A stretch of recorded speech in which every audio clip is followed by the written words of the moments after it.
తెలంగాణ విమోచన దినోత్సవాన్ని పురస్కరించుకుని చందుర్తి మండల కేంద్రంలో బీజేపీ మండల శాఖ అధ్యక్షులు పోంచెట్టి రాకేష్ ఆధ్వర్యంలో జాతీయ పతాక ఆవిష్కరణ చేశారు. ఈ సందర్భంగా ఆయన మాట్లాడుతూ గత ప్రభుత్వం చేసిన తప్పుని కాంగ్రెస్ ప్రభుత్వం కూడా చేస్తుందని, సెప్టెంబర్ 17ను తెలంగాణ విమోచన దినంగానే ప్రభుత్వం జరపాలని అన్నారు. నిజాం ఆకృత్యాలను, రజాకార్ల దోపిడీని తెలంగాణ సమాజం ఎప్పటికీ మర్చిపోదని, సర్దార్ వల్లభాయ్ పటేల్ పోలీస్ చర్య ద్వారా తెలంగాణ ప్రాంతంలోకి ప్రవేశించి నిజాంను తరిమి కొట్టడంతోనే మనకు విమోచన లభించిందని, కావున ఇది ముమ్మాటికి విమోచన దినమని అన్నారు. ఈ కార్యక్రమంలో అసెంబ్లీ కన్వీనర్ మార్తా సత్తయ్య, జిల్లా ఉపాధ్యక్షులు సిరికొండ శ్రీనివాస్, మండల ప్రధాన కార్యదర్శులు చింతకుంట గంగాధర్, చిర్రం తిరుపతి, నాయకులు గంగరాజు, నల్ల మైపాల్ రెడ్డి, బోరిగాయ తిరుపతి తదితరులు పాల్గొన్నారు.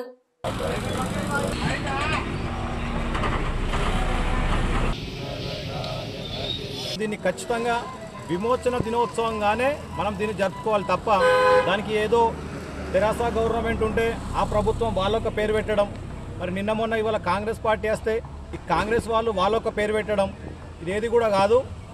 మన ప్రజలకు ఇవాళ జరిగింది ఖచ్చితంగా విమోచన, కాబట్టి దీన్ని విమోచన దినోత్సవంగానే జరుపుకోవాలి. మరి ఇప్పటికీ కూడా పల్లెల్లో మన తాతయ్యలు అమ్మమ్మలు ఇప్పటికీ కూడా చెప్తుంటారు, మరి రజాకారులు అనేవాళ్ళు గ్రామాలపైన పడి, మరి ఆ నిజాం రాజుకు సంబంధించిన వారేగా వాళ్ళు గ్రామాల పైన పడి మన మహిళల పైట్ల విచక్షణ రహితంగా మరి మానభంగాలు చేస్తూ, మరి మన ఆస్తులను ధ్వంసం చేస్తూ, ఆస్తులను సాధించుకుంటూ, ఆస్తులను ఆక్యుపై చేసుకొని మరి ఈ విధంగా ప్రజలను భయభ్రాంతులకు వరకు గురి చేసేవారు.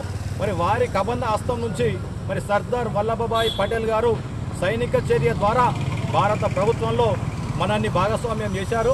ముమ్మాటికి కూడా విమోచన దినంగానే దీన్ని జరుపుకుంటాం. మరి రానున్న రోజుల్లో తెలంగాణ రాష్ట్రంలో భారతీయ జనతా పార్టీ ప్రభుత్వం ఏర్పడిన వెంటనే దీన్ని విమోచన దినంగా అధికారికంగా కూడా ప్రతి గ్రామంలో మేము జరుపుకుంటామని తెలియజేస్తున్నాం. ధన్యవాదాలు. మరి ఏదైతే మన భారతదేశానికి స్వతంత్రం వచ్చిన తర్వాత 13 నెలల 3 రోజులకు మనకు స్వతంత్రం రావడం జరిగింది.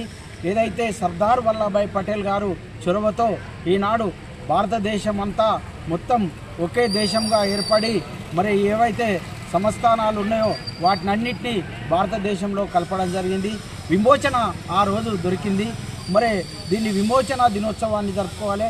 అలాగే మరి సర్దార్ వల్లభాయ్ పటేల్ విగ్రహం కూడా మన హైదరాబాద్లో మరి ఘనంగా మనము పెట్టుకుంటే బాగుంటుంది. మరి ఇప్పుడున్న ప్రభుత్వం కానీ మరి గతంలో ప్రభుత్వం కూడా అనేక ఈ తెలంగాణకు అన్యాయం చేసింది. మరి ఇప్పుడైనా కనీసం ఈ ప్రభుత్వం అయినా కానీ మరి ఈ యొక్క సర్దార్ వల్లభాయ్ పటేల్ విగ్రహం పెట్టాలని కోరుతా ఉన్నాం. నిజంగా అప్పుడు భారతదేశం అంతా స్వతంత్రం వచ్చినప్పటికీ మన తెలంగాణలో ఓన్లీ తెలంగాణ హైదరాబాద్ సంస్థానం నైజాం సర్కారు ఆధ్వర్యంలో ఉండే వాళ్ళు స్వతంత్రం వచ్చినప్పటికీ కూడా వీళ్ళు మేమే పాలిస్తామని ఒక నిరంకుశ పాలనతో మన తెలంగాణ ప్రజలందరినీ చాలా హింసిస్తూ ఉన్న సమయంలో అప్పటి మన తెలంగాణ ఆరాధ్య దైవమైన మన అప్పుడు హోంమంత్రి సర్దార్ వల్లభాయ్ పటేల్ గారు ఆపరేషన్ పోలో అనే మిలిటరీ తోటి మన నిజాం సర్కార్ ఆ నవాబును మెడలు వంచి తల వంచి సైన్యంతో మన తెలంగాణను భారతదేశంలో కలిపి మనకు నిజంగా మన తెలంగాణ ప్రజలకు ఆనాడు నిజమైన స్వతంత్రం వచ్చింది ఈ సెప్టెంబర్ 17 నాడు.